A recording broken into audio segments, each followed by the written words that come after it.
الحمدللہ والصلاة والسلام علی رسول اللہ اما بعد۔ نکاح کرنا یہ محمد رسول اللہ صلی اللہ علیہ وسلم کی سنت ہے اور اللہ کے نبی سے پہلے باقی سارے کے سارے انبیاء کی بھی سنت ہے۔ وَلَقَدْ أَرْسَلْنَا رُسُلًا مِّن قَبْلِكَ وَجَعَلْنَا لَهُمْ أَزْوَاجًا وَذُرِّيَّةً۔ اللہ تعالیٰ کہتے ہیں کہ ہم نے اے نبی آپ سے پہلے جتنے بھی رسول بھیجے ان کی بیویاں بھی تھی اور ان کی اولاد بھی تھی۔ تو جب بھی انسان بالغ ہو جائے اس کے لیے نکاح کرنا لازم اور ضروری ہے۔ اگر اس کے لیے کوئی چیز آڑے ہے، کوئی مجبوری ہے تو وہ روزے رکھے گا۔ اور اللہ تعالیٰ نے قرآن کریم میں کہا ہے انکحوا الایام منکم والصالحین من عبادکم و امائکم، کہ وہ جو سرپرست ہیں وہ اپنے ماتحت لوگوں کے نکاح کر دیں جو غیر شادی شدہ ہیں، حتیٰ کہ لونڈیاں اور غلام بھی جو غیر شادی شدہ ہیں ان کا بھی نکاح کر دیا جائے۔ کچھ لوگوں کو جو نکاح کے حوالے سے سب سے بڑا اعتراض ہوتا ہے وہ یہ ہوتا ہے کہ ہمارے بھی حالات ٹھیک نہیں ہیں اور ابھی کچھ پیسہ ہاتھ میں نہیں ہے، یا پھر ابھی بچہ کچھ کمانے کے قابل نہیں ہے، یا جو کمائی کر رہا ہے وہ اتنی نہیں ہے کہ وہ شادی کے بعد گزارا کر سکے۔ تو شادی ایک ایسی چیز ہے جو انسان کے لیے برکتوں کے دروازے کھول دیتی ہے، اور نکاح کرنے پر اللہ کا یہ وعدہ ہے کہ ایسا شخص جو نکاح کرتا ہے عفت اور پاک دامنی کے لیے، اپنے آپ کو محفوظ کرنے کے لیے، اللہ اس کا تعاون کرتا ہے اور اللہ اس کو غنی کر دیتا ہے۔ یعنی برکتیں حاصل کرنے کے لیے ہمیں نکاح کرنا چاہیے، اور اپنی اولاد جو بالغ ہو جائے ان کا جلدی نکاح کر دیں، اور اگر خود بھی کچھ لوگ رہتے ہیں اور وہ خود اپنے ذمہ دار خود ہیں تو انہیں نکاح کرنا چاہیے۔ اس کے بعد اللہ تعالیٰ زندگی میں برکتیں دے دے گا اور فراوانی عطا کر دے گا۔ اور اسی آیت میں اللہ تعالیٰ نے جس میں کہا کہ انکحوا الایام منکم والصالحین من عبادکم و امائکم ان یکونوا فقراء یغنیہم اللہ من فضلہ، اگر وہ فقراء میں شامل ہیں، غریب ہیں، محتاج ہیں، یغنیہم اللہ من فضلہ، اللہ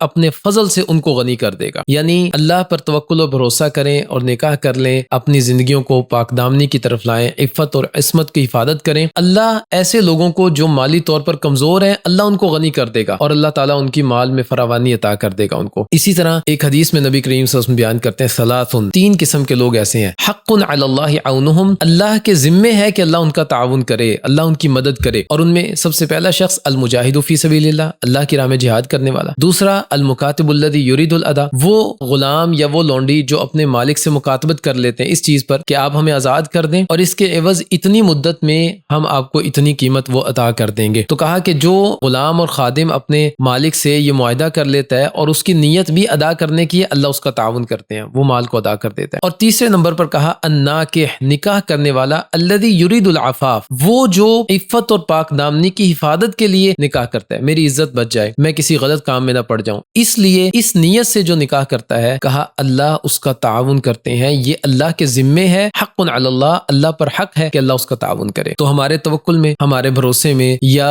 ہماری جو عقیدہ ہے اس میں کسی لحاظ سے کمزوری یا کمی ہو سکتی ہے، لیکن اللہ کا جو وعدہ قرآن کریم میں ہے اس میں کسی بھی لحاظ سے کوئی جھوٹ کی آمیزش نہیں ہو سکتی، اور نبی کریم صلی اللہ علیہ وسلم کی جو احادیث ہیں وہ بھی ہر لحاظ سے جھوٹ سے اور شک سے پاک ہیں۔ تو ہمیں محمد رسول اللہ صلی اللہ علیہ وسلم کے فرامین پر اور اللہ تعالیٰ کی کتاب پر مکمل طور پر بھروسہ کرتے ہوئے اور اللہ پر توکل کرتے ہوئے اپنے ایسے بچے جو بالغ ہیں ان کا نکاح کر دینا چاہیے۔ اللہ ان کو غنی کر دے گا اپنے فضل سے، اور اللہ مالوں میں فراوانی دے گا، اللہ برکتیں عطا کر دے گا انشاءاللہ۔ اللہ تعالیٰ سے دعا ہے اللہ تعالیٰ عمل کرنے کی توفیق عطا فرمائے۔ السلام علیکم ورحمۃ اللہ۔